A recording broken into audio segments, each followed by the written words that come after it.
क्योंकि 11वीं जो प्रश्नावली थी अपन के वो कट चुकी है, तो 12वीं प्रश्नावली है। इसके अंदर अपने कहा है कि है ना, आपको ये जो कुछ शब्द ऐसे हैं जिनको आपको याद रखना है। अगर ये शब्द आपको याद है तो पूरी 12वीं प्रश्नावली कंप्लीट हो जाएगी। इसके अलावा कुछ नहीं इसके अंदर। देखो, खंड, खंड का मतलब क्या होता है? टुकड़ा। खंड का मतलब क्या होता है? किसी भी चीज का टुकड़ा, ठीक है। जैसे कि बात करें भूखंड, भूखंड का मतलब जमीन का टुकड़ा, ठीक है। और अगर मैं बात करूं व्रत, तो व्रत का मतलब क्या होता है? गोला, ठीक है, मतलब चपटा सा, ठीक है। अगर मैं बोलूं व्रत खंड यानी कि व्रत का टुकड़ा, त्रिज्या खंड यानी त्रिज्या का टुकड़ा। और अब दो शब्द और इसमें यूज होंगे, एक होता है दीर्घ, एक होता है लघु। दीर्घ का मतलब और लघु का मतलब छोटा। लघु शंका, लघु एक नंबर, दीर्घ शंका, ठीक है। दीर्घ शंका यानी कि बड़ी शंका, समझ गए ना। तो ये है। और ये अगर तुम्हें ये शब्दों के बारे में पता है तो आपके ये चैप्टर कंप्लीट हो जाएगा, ठीक है। खैर अपन आते हैं यहाँ पर व्रत के ऊपर। ये व्रत होता है अपन का। व्रत कभी भी गोला नहीं होता, मैं आपको बताता हूँ। एक पतली सी क्या है कि चपटी सी क्या है, तुम सतह देखना, उसको अपन व्रत बोलते हैं। उसको क्या बोलते हैं?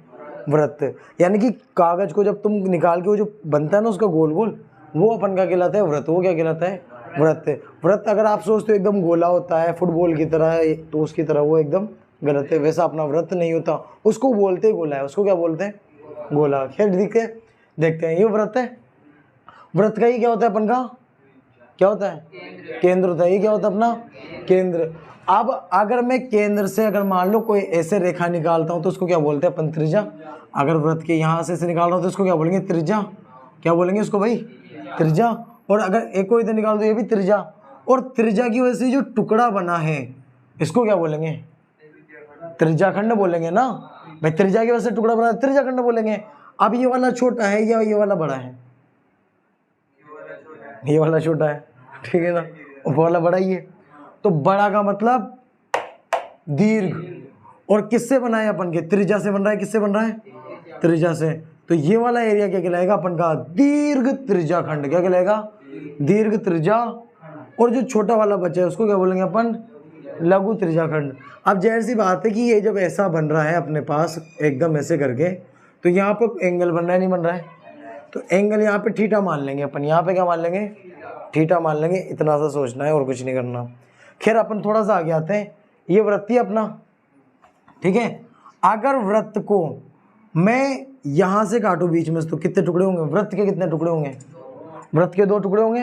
टुकड़े किसके होंगे? यहाँ पर वृत्त के होंगे ना। तो यहां से काटूंगा वृत्त के टुकड़े होंगे, यहां से काटूंगा तब भी वृत्त के टुकड़े होंगे, कहीं से भी काटूं तो वृत्त के टुकड़े होंगे। तो क्या बोलेंगे इसको? ये जो यहां से कटेगा इसको क्या बोलेंगे अपन? वृत्त है। और टुकड़े हो तो वृत्त खंड। क्या होगा? वृत्त खंड। तो वृत्त खंड ये अपना हो जाएगा। अब जो पार्ट छोटा है उसको लघु और जो बड़ा है उसको दीर्घ। आया नहीं समझ में? बस चैप्टर कंप्लीट हो गया। क्योंकि ये अगर समझ में आ गया तुम्हें, इसके बाद चैप्टर में कैलकुलेशन है बस, ठीक है। नॉर्मल कैलकुलेशन जो कि आप बचपन से करते आ रहे हो, ठीक है। स्टार्ट करें।